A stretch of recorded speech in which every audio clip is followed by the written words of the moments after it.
मैं हूं आपके साथ दीपिका सिंघल। हमारी खास पेशकश मृग तृष्णा या वास्तविकता में आप सभी का स्वागत है।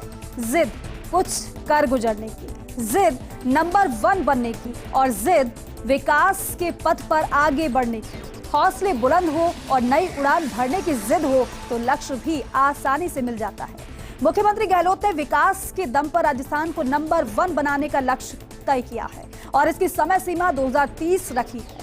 गहलोत ने नई राह, नए संकल्प और नया सामर्थ्य दिखाया है ताकि विकास के पथ पर राजस्थान आगे बढ़े।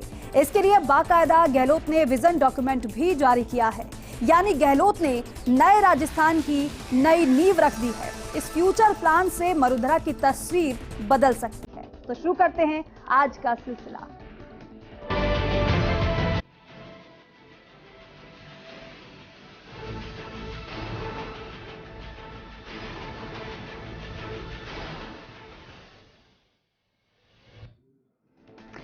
राज्य सरकार के मिशन 2030 में सभी सरकारी विभाग अपनी भागीदारी निभाएंगे। इसे देखते हुए ही मुख्यमंत्री अशोक गहलोत की मंशा के अनुरूप हर विभाग अपने विजन को ध्यान में रखकर रूपरेखा तैयार कर रहा है और लक्ष्यों का निर्धारण तय किया जा रहा है ताकि प्रदेशवासियों को विकास कार्यों का पूरा लाभ मिल सके। देखिए खास रिपोर्ट। प्रदेश के जल संसाधन विभाग ने तय किया है कि विजन 2030 में सबसे ज्यादा ध्यान किसानों का रखा जाएगा ताकि प्रदेश का किसान और समृद्ध हो सके। इसके लिए बारिश से प्राप्त जल का संग्रहण बढ़ाया जाएगा ताकि किसानों को फसलों के अनुरूप ज्यादा जल दिया जा सके। प्रदेश के कुल सिंचित क्षेत्र को 9.3 लाख हेक्टेयर तक बढ़ाया जाएगा। साथ ही जल उपभोग दक्षता को भी बढ़ाया जाएगा। जल उपभोग संगमों में इजाफा किया जाएगा ताकि किसान खुद ही मालिक बन सके और जल संगम के जरिए जल शुल्क की वसूली भी कर सके। जल संसाधन विभाग को सभी 50 जिलों से सुझाव मिले हैं और विभाग ने आगामी वर्षों के दौरान काम आने वाले सुझावों को अपने दस्तावेज में समाहित भी किया है। जल उपयोगिता संगम, ये सरकार ने ये सोचा कि जो इसको यूज़ करने वाला है जल को, अगर उसको इसकी ओनरशिप दे दी जाए तो ये रिजल्ट्स ये बताते हैं और अनेक अलग संस्थाओं में कि जब ओनरशिप किसान को मिलती है, जब उस यूज़र को मिलती है तो अच्छा काम करता है। तो इस पूरी बात को ध्यान में रखते हुए वाटर यूजर्स एसोसिएशन जल उपयोगिता संगमों का निर्माण किया गया। आज हमारे पास 4261 जल उपयोगिता संगम है। हम इसको अपने सभी बांधों पर लागू करेंगे और लगभग 5000 के आसपास जल उपयोगिता संगम पूरे प्रदेश में हो जाएंगे। जल उपयोगिता संगम से ये होता है कि वो पानी का बंटवारा भी संगम करते हैं और जो सिंचाई शुल्क की वसूली है वो भी संगम के द्वारा, इसी उपयोगिता संगम के द्वारा की जाती है। तो उससे उनको एक आय भी प्राप्त होती है। तो ये एक सेल्फ सस्टेनेबल मॉडल बनता है कि किस प्रकार इरिगेशन की नहरों की साफ़ सफाई भी वो करते हैं। कुछ फंड उनको राज्य सरकार प्रदान करती है, कुछ फंड नरेगा से मिलता है, कुछ वो स्वयं करते हैं। तो वो सेल्फ सस्टेनेबल मॉडल एक क्रिएट हो जाता है। कार्य वर्षा से प्राप्त जल का संग्रहण वर्तमान स्थिति 14.55 BCM, वर्ष 2030 तक लक्ष्य 16.00 BCM।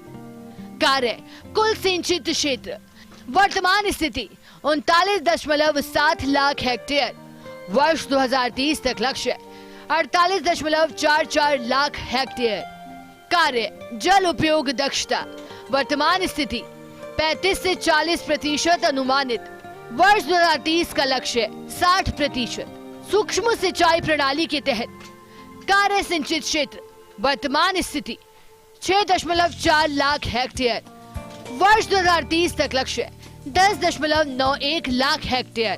कार्य जल उपभोक्ता संगमों का गठन वर्तमान स्थिति 4261, वर्ष 2030 तक लक्ष्य 4778। कार्य जल संगम द्वारा जल शुल्क की वसूली वर्तमान स्थिति 254.44 लाख रुपए, वर्ष 2030 तक लक्ष्य 512.71 लाख रुपए। ERCP एक अपने आप में एक अद्भुत परियोजना है। ये 13 जिले जो अब नवगठित जिले इसमें और जोड़े जाएं तो ये एक बड़े क्षेत्र को लाभान्वित करेगी। इंदिरा गांधी नहर परियोजना है, वो अपने आप में उस पूरे डेजर्ट एरिया को, जहाँ पर पानी का कोई और स्रोत नहीं है, वहाँ पर उसको लाभान्वित करती है। अगर आप नौहर भादरा की बात करें तो हनुमानगढ़ के एरिया में फ़ायदा होता है। चंबल सिस्टम की बात करें तो पूरा कोटा वाले सिस्टम को फ़ायदा होता है।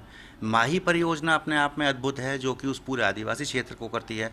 तो इस प्रकार ये ज़िले जो हैं वो इस मतलब ये हमारी योजना है, ज़िले के अनुसार नहीं बन करके बेसिन के अनुसार बनती हैं और ज़िले उसमें लाभान्वित होते हैं।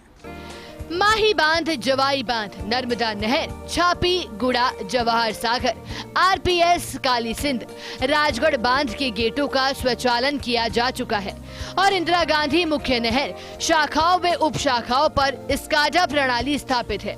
सोमकमला अंबा, जाखम बांध, upper high level canal, Pipal Khunt high level canal, Khamera, Sukli, Selwara, Jaitpura, Navnera, Kota barrage, Bhim Sagar, Lahasi, Piplad, Swaroop Sagar, Fateh Sagar, उदय सागर, नंद समन, जयसमन, मात्र कुंडिया, जैतपुरा, कनिया खेड़ी, गंभीरी, सावरिया सरोवर, बानकिया, कपासन, धावणा, बाड़ी मानसरोवर, घोसुंडा एवं तलकी का स्वचालन किया जाएगा। भाखड़ा बनास मैनेजमेंट बोर्ड में राजस्थान का स्थायी प्रतिनिधि नहीं होने के कारण चल रही योजनाओं के लिए नहीं मिल पा रहा पर्याप्त जल।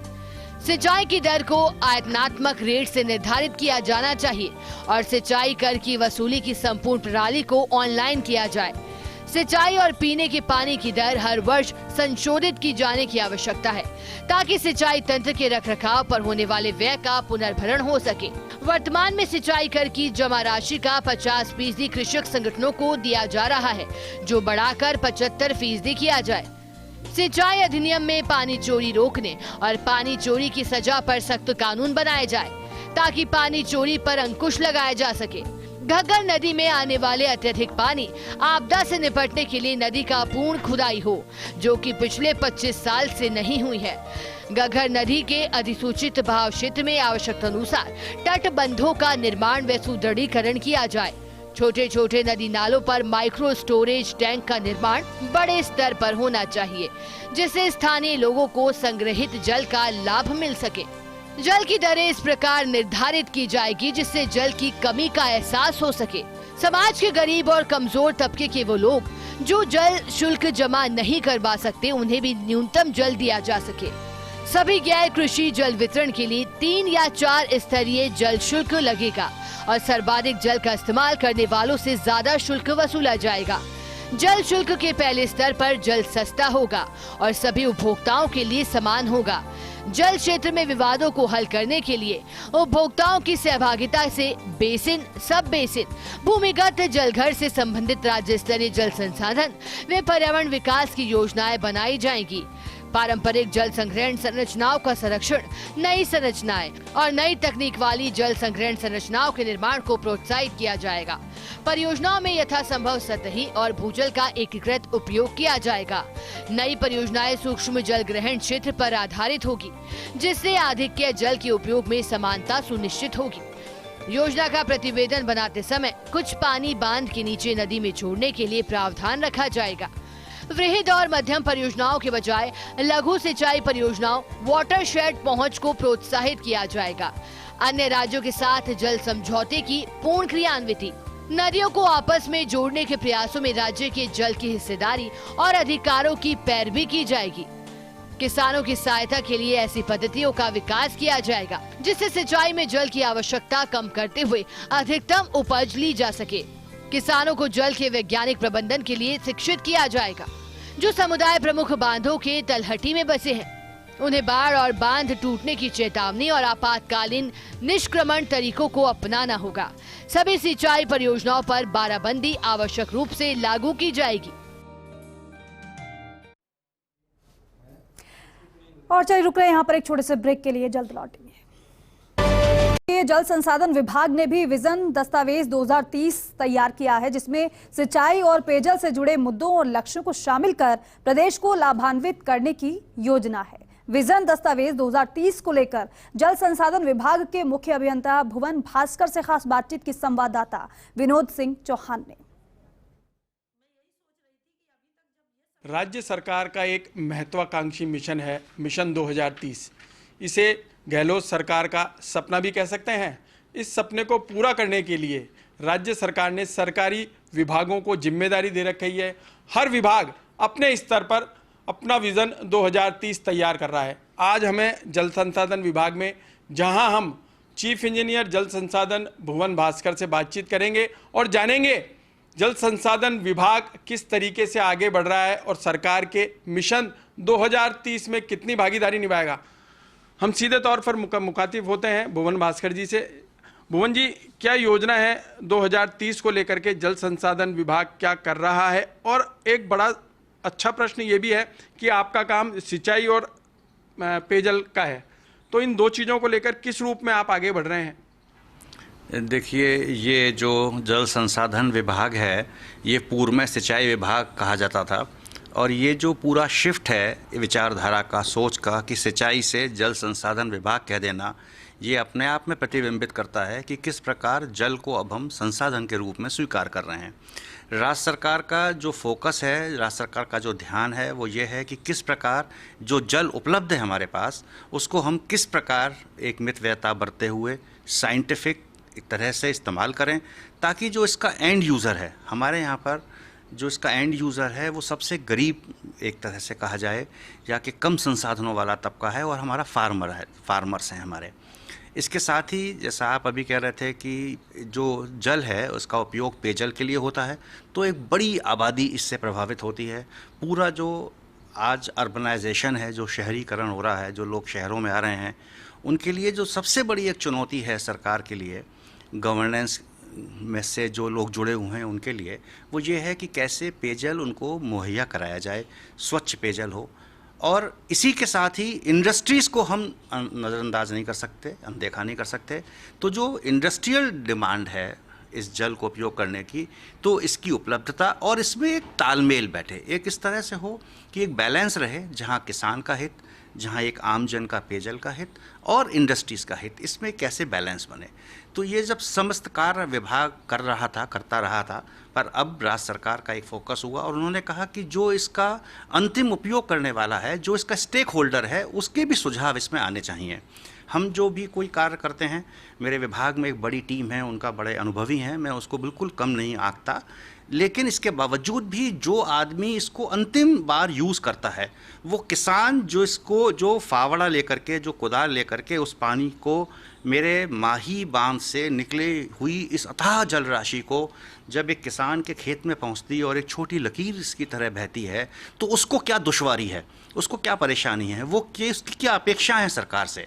माननीय मुख्यमंत्री महोदय का ये निर्देश हुआ, एक अभियान चला, जैसे आपने बताया, हमारे मंत्री जी ने इसको बहुत सीरियसली लिया, चूँकि वो स्वयं अनेक बार वो ये कहते हैं कि मेरा किसानी से पुराना वास्ता है, मैं किसान का ही बेटा हूँ।